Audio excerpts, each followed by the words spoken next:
Hi everyone, welcome to all in one Lakshmi vlogs. ఎలా ఉన్నారు? నేనైతే చాలా బాగున్నాను. ఇవాళ జస్ట్ 20 మినిట్స్లో బ్యాచిలర్స్ కూడా చేసేసుకున్న చికెన్ పికిల్ అయితే చూపిస్తాను. సూపర్గా ఉంటుంది అండ్ ఈ టేస్ట్ అయితే అసలు ఒక్కసారి తింటే మళ్ళీ మళ్ళీ చేస్తూనే ఉంటారు. అండ్ 1 మంత్ కోసం చేసుకుంటే మీరు జస్ట్ ఒక 5 to 6 days లోపల కంప్లీట్ చేస్తారు. అంత బాగుంటుంది. నేను ఇక బోన్లెస్ తీసుకుంటున్నాను. మీకు కావాలంటే బోన్తో కూడా తీసుకోవచ్చు. 1/2 kg అండి ఇదైతే. ఫస్ట్ ఉప్పు పసుపు వేసి అయితే మంచిగా వాష్ చేసుకోవాలి. ఆ తర్వాత ప్యాన్లో ఉప్పు పసుపు 1 టేబుల్ స్పూన్ ఆయిల్ వేస్తే చాలు. ఆయిల్ ఉప్పు పసుపు బాగా పట్టించండి ముక్కలకి. ఉప్పు ఈ టైంలో వేస్తేనే బాగా పడుతుంది, ఎందుకంటే ఇప్పుడు బాయిల్ చేస్తాం ఫ్రై చేస్తాం కాబట్టి. అంతా అయిపోయాక ఫైనల్లో వేస్తే ఉప్పు అసలు పట్టదండి. నేను బాగా కలుపుకునేసి ప్యాన్ పైన పెట్టేశాను అనమాట. ఒక 10 మినిట్స్ అయితే బాగా కుక్ చేసుకోవాలి. ఇక్కడ ఫస్ట్లో అయితే నేను మీడియం ఫ్లేమ్లోనే పెడుతున్నానండి. ఒక 5 మినిట్స్ పెట్టేస్తే దాంట్లో నుంచి వాటర్ ఫామ్ అవుతుంది. మనం ఏం వాటర్ యాడ్ చేసుకోకూడదు, అందులో నుంచే వాటర్ ఫామ్ అవుతూ ఉంటాయి. ఒక 5 మినిట్స్ తర్వాత చూడండి కొంచెం కొంచెం కొంచెం ఫామ్ అవుతున్నారు కదా. నేను మూత పెట్టేసి అయితే ఇంకో 5 మినిట్స్ ఉంచేసాను. ఇక్కడ చూడండి ఎన్ని వాటర్ ఫామ్ అయ్యారు దాంట్లో. ఒక 5 మినిట్స్ తర్వాత అయితే మొత్తం వాటర్ ఇంకిపోతాయి. అంత బాగా కుక్ అయిపోతుంది అనమాట. ఒక 80% అయితే ఇక్కడే కుక్ అయిపోతుంది. ఆ తర్వాత మనం ఆయిల్లో 20% ఫ్రై చేసేస్తాము. ఇక్కడ చూడండి వాటర్ ఒక్క రవ్వ కూడా లేదు కదా, అంతలాగా మనం వాడ్చుకోవాలి బాగా. 80% కుక్ అయిపోయిన తర్వాత అది సపరేట్గా పెట్టేసేయండి. ఇప్పుడు వేరే ప్యాన్లో అయితే ఇక్కడ క్వాంటిటీ అయితే నేను 100 ml తీసుకుంటున్నాను ఆయిల్. 1/2 kgకి మీరు కేజీ అయితే 200 ml ఆయిల్ తీసుకోండి. ఆల్రెడీ మనమైతే ఫ్రై చేసి పెట్టుకున్నాం కదా, ఆ చికెన్ బాగా వేడెక్కినాక వేయాలండి. నూనె లేకపోతే గట్టిగా అయిపోతాయి ముక్కలు.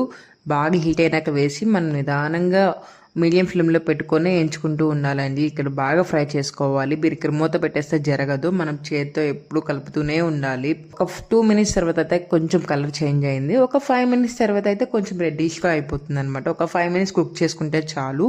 వేడిగా అయ్యాక వేయాలండి, అది మాత్రం ముఖ్యం. ఎందుకంటే చల్లగా ఉన్నప్పుడు వేసేసానుకో ముక్క చాలా గట్టిగా అయిపోతుంది. ఒక 2 days తర్వాత అయితే ఇంకా గట్టిగా అయిపోతుంది అనమాట. సో వేడిగా అయినాకే వేసి ఒక 5 మినిట్స్ అయితే రోస్ట్ చేసుకోవాలి. చూడండి ఎంత మంచిగా రోస్ట్ అయిపోయిందో.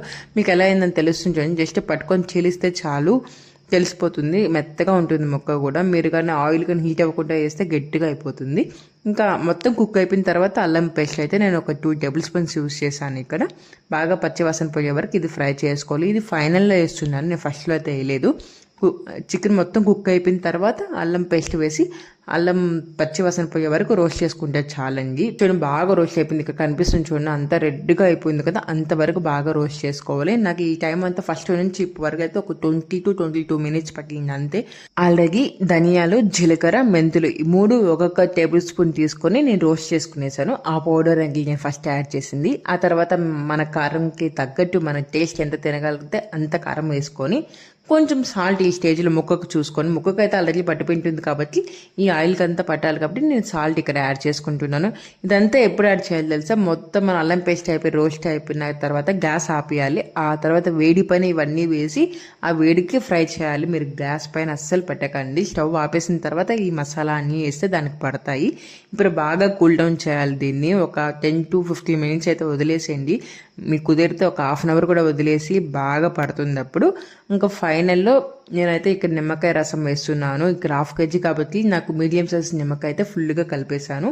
మొత్తం చల్లారిపోయిన తర్వాత నిమ్మకాయ రసం అయితే వేయాలండి, ముందు అసలు వేయకండి. అంతే, ఇంకా స్టోర్ చేసి పెట్టేసుకున్నాక ఒక 48 hours లేకపోతే మినిమం 24 hours అయితే ఖచ్చితంగా ఉంచాలి. అప్పుడే టేస్ట్ చాలా బాగుంటుంది.